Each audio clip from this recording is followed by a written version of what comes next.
Assalomu alaykum va rahmatullohi va barakatuh. Mening ismim Zumrat Davud. Men Sharq Turkiston Urumchi shahrida tug'ilib, shu yerda cho'ng bo'ldim. Assalamu alaikum, brothers and sisters. My name is Zumrat Dawood, and I was born in Urumqi, East Turkestan, and I grew up there. Mening yo'ldoshim Pokistonlik. Bizning 3 farzandimiz bor. Biz izchil Urumchida hayot kechirib kelayotgan. My husband is a Pakistan citizen, and we have 3 kids. We lived most of our lives in Urumqi. 2016-yildan boshlab bo'libmi men o'zimning shahardagi ishlarni deb beray. 2016-yildan boshlab bizning vatanda qarg'ularcha insonlarni tutib so'lash, shu lagerlarga ilib ketish boshlandi. I would like to talk about my city, what happened in my city. Starting 2016, the people were getting arrested and detained, insane.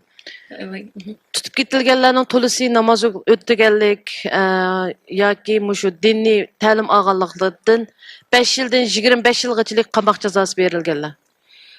Most of the people that were arrested, the reasons were given as praying or learning about their religion, and those people were imprisoned from 5 years to even 25 to 30 years. 2014-yildan boshlab Xitoy hukumatı har bir masjidga namoz o'tash kirishdan burun kimlik surkab kiradigan qilib uchun 2016-yili hamma odam kimlik surkab masjidga kirib, hech kim men namoz o'tamadim degandan qutulolmadi. Chunki hammasininki shu apparat orqali masjidga kirganligi bilinib turadi. Around 2014, they brought new rules that you need to swipe your ID in order to going inside the mosque. And so that's what we did, follow the rule. However, around 2016, then they started to arrest those people who went to the mosque and they had proofs. Vaqt munosabati bilan ba'zan gaplarni qisqartib deyishni qaror qildim. Men endi cho'ng beshimda o'tgan ishlarni deb o'tay. Since we don't have enough time, I will just talk about the main bigger topics and what happened to me. 2018-yili 3-oyda menga bu qarsoy tashlandi, ya'ni saqchixonadan chaqirtildim. In 2018, I was also called by the Chinese police to the local police office. So'ralgan savollar bekchiq, lekin buning orasida hamda mendan so'ralgan bir savolni deb beray. Sening yo'ldoshing Pokistonlikka, sana diniydan, faniydan, shu diniydan dars ba'dimi ya Pokistonga borganda dinini o'rgan deb sana mana diniy dars oldingmi yo'ldoshingning davlatiga borganda yoki shu islom dinini qabul qildingmi degandek gap so'zlar. So when I was arrested, I was asked so many questions. Among them, some of them was, did you learn about Islam, your religion? Since your husband is Pakistan citizen, did he teach you about, your Islam, and did he teach you your religion? Bizning vatanimizda biz Uyg'urlarga faqat 2 farzandlik bo'lish yo'li qo'yilgan. Mening 3 bolam bor. Endi yana bir so'ralgan savoli, sen 3-chi farzandingni mushu diniy islom bo'yicha ko'p farzandlik bo'lish sabab degandek ashtaq ishlar bo'yicha tug'dingmi degan savolni so'radi. So there was 2-child policy for us Uyghurs there, but I had 3 kids. That was the other reason for me. I was constantly questioned about that too, and they said, is this because your religious beliefs that you had the 3rd child? Shuning bilan meni saqchixonaga chaqirtgan vaqtida men saqchixonaning pastga mush yerasti uyda so'roq qildi. Shu yerasti uyga kirgan vaqtimda do'glangan Qur'on, mushu hadis kitob bo'lsin, Qur'on kitob, islomiy kitoblarni boshog'liqqa, hatto sulyo xaltlarga chigiglik burdi va shu Qur'on kitoblarning oldidagi bir kichik so'roqxonada so'roq qilindim. Xitoy saqchilari u Qur'onlarni putlari bilan tepib, ishtirib turib, shu yerlarga taqashqanligi uchun o'tishga to'salg'i bo'lganligi uchun putlari bilan ishtirib, anadan keyin meni ashaga so'rab olib kirdi.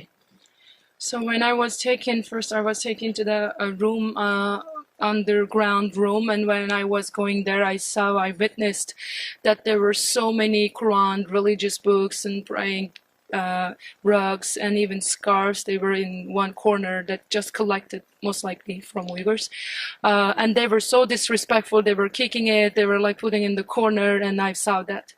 So'roq qilish jarayonida Saqchilar hattoki er ayol mavu deb ayirib o'tamay hech qanday to'sag'i yo'q shu so'roqxonaning ichidagi kichik bir tarat qachisig'ilam g'ajat qilsang bo'ldi deb ashta qildi ekan ular.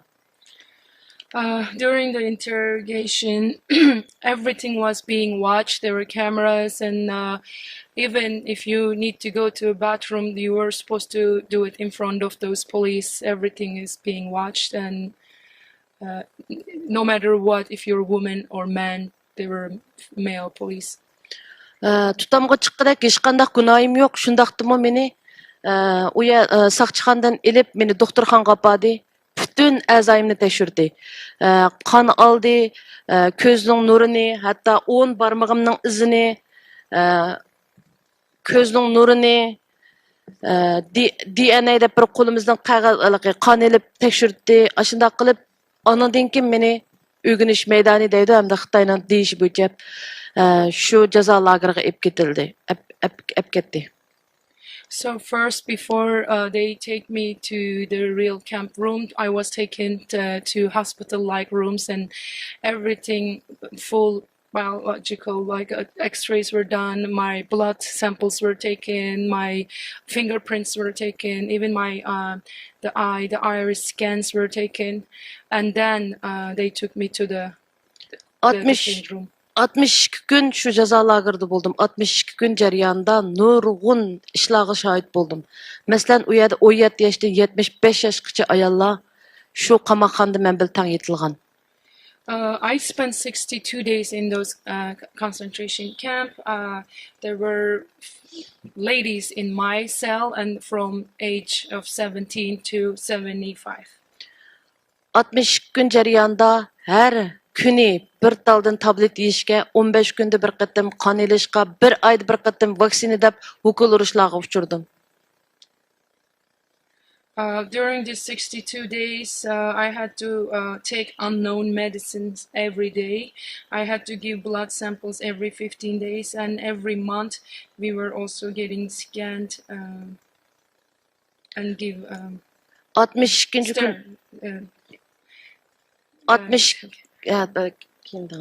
62 kundan keyin sababsizlar qo'yib berildim.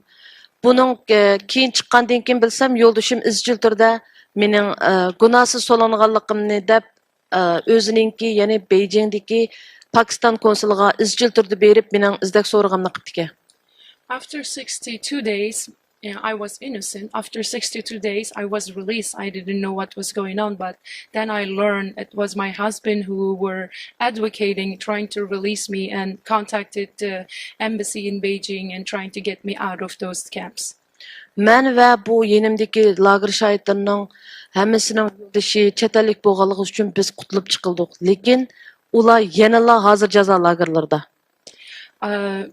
My friends here and I were the lucky ones. We were able to escape because our husbands were not, Chinese. They were foreign citizens. However, all those ladies in our cell, they're still in those camps. Albatta, jazo lagerining sharoitini deb o'tag'il bo'lmaydi. So'g'oq, hatto yepindigan narsamizmi yo'q. 62 kun yetish jarayonida men 6 oy g'ichilik, men hatto kichik tara tutamaydigan bo'lib qolgan. It was very cold in those camps when I only stayed 62 days, but once I released, up to 6 months, I was not healthy.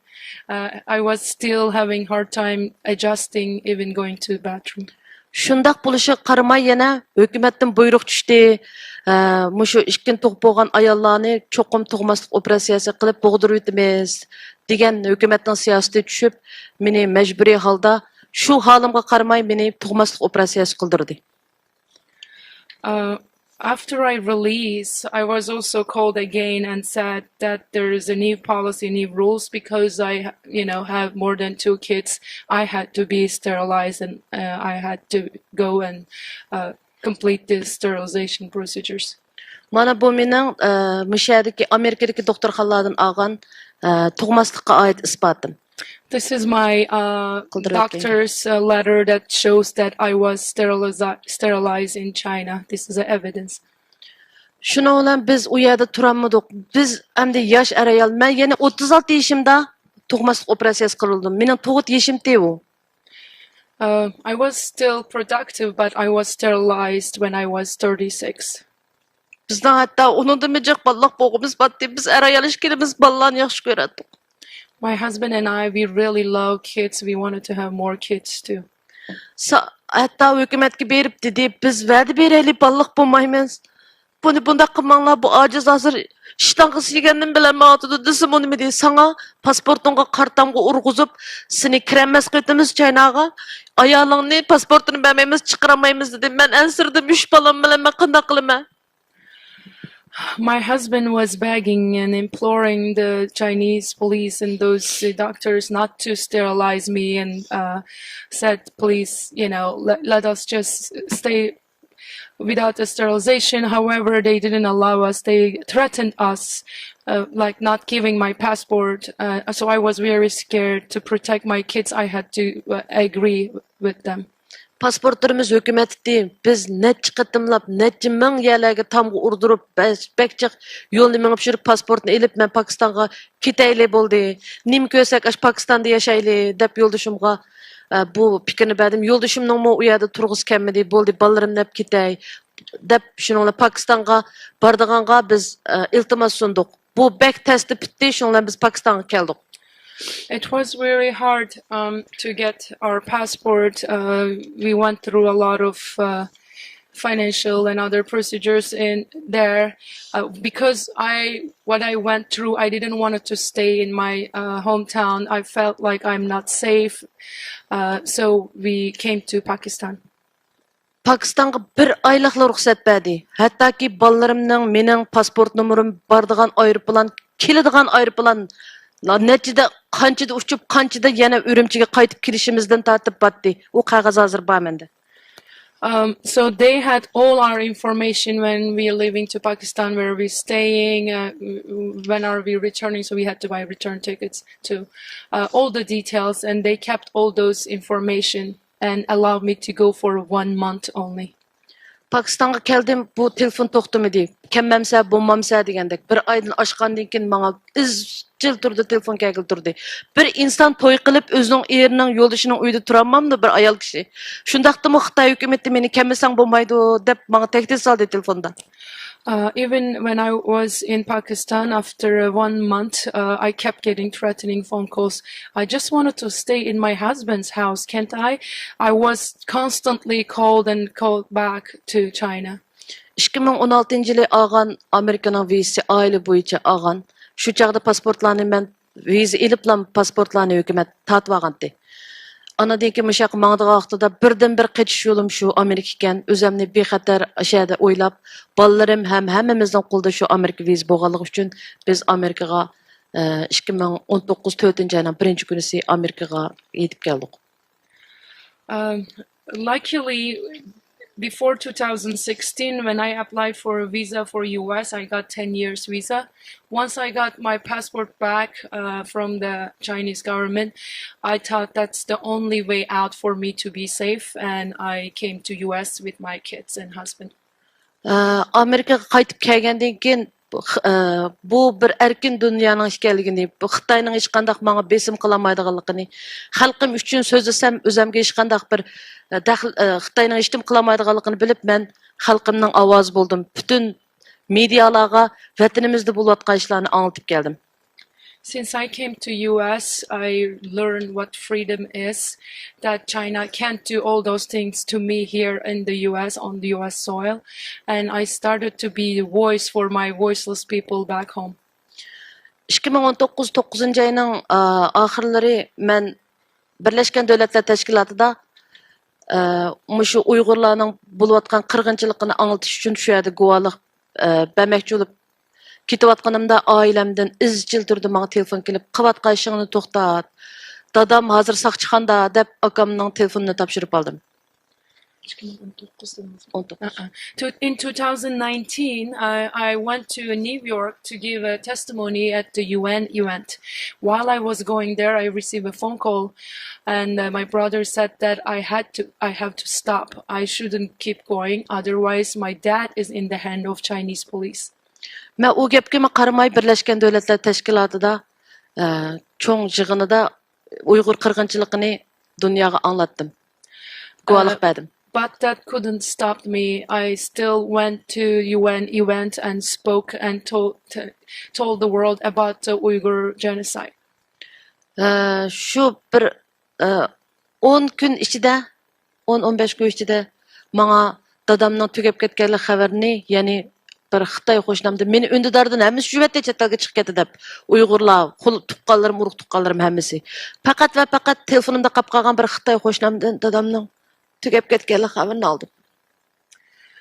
After around 10 days, unfortunately none of my relatives keep in touch with me. However, my Chinese neighbor called me and said my dad died in the hands of Chinese police. Xitoy aniq qilib dadamning men sababli tugab ketganligini menga uqtirdi.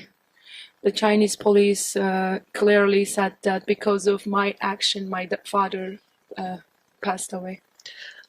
Men mashaqqa mangdigan vaqtimda tutib ketilgan, haramga berish sabablik, namoz o'tash sabablik, hatto masjidning imomlarining rasmlaridan tortib ilib keldim.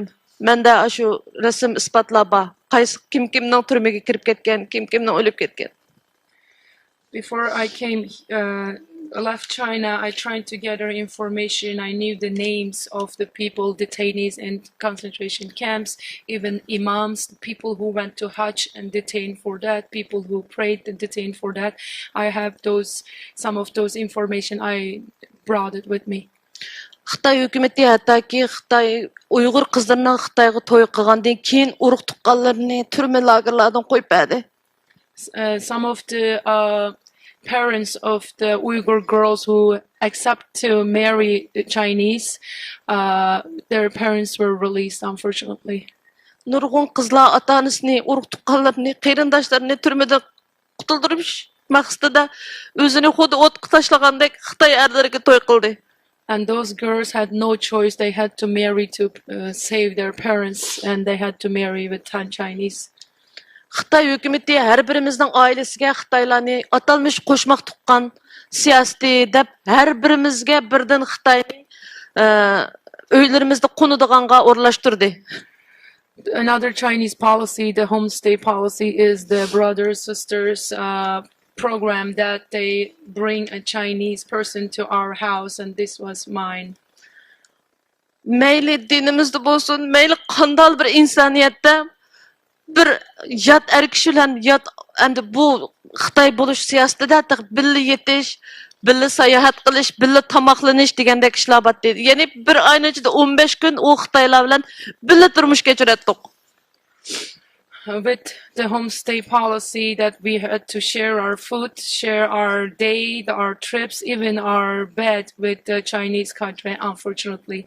And this is very inhumane, and it's not even fit to any religion beliefs.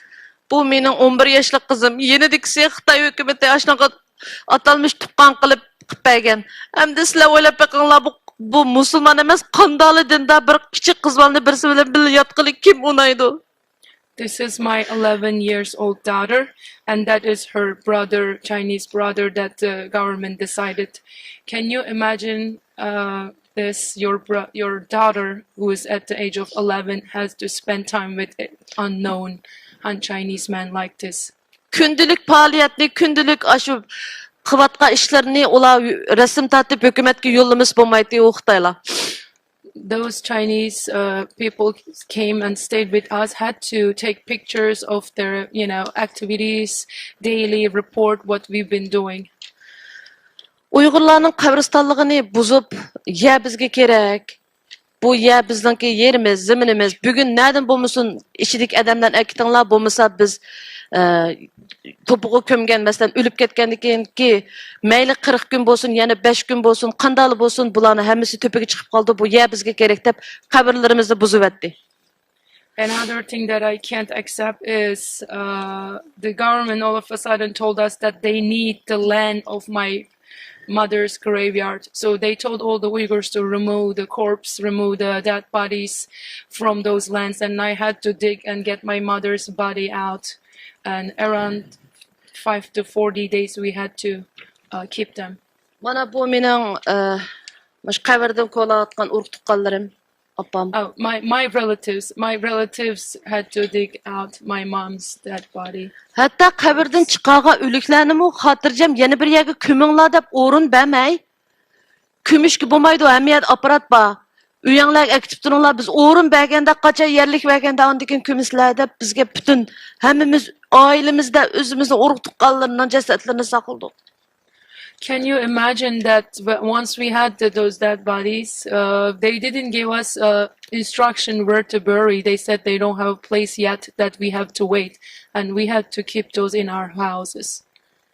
Hatta qabrdan butun chiqqan jasadlarni ular sundirib, yana mashina holatga keldi.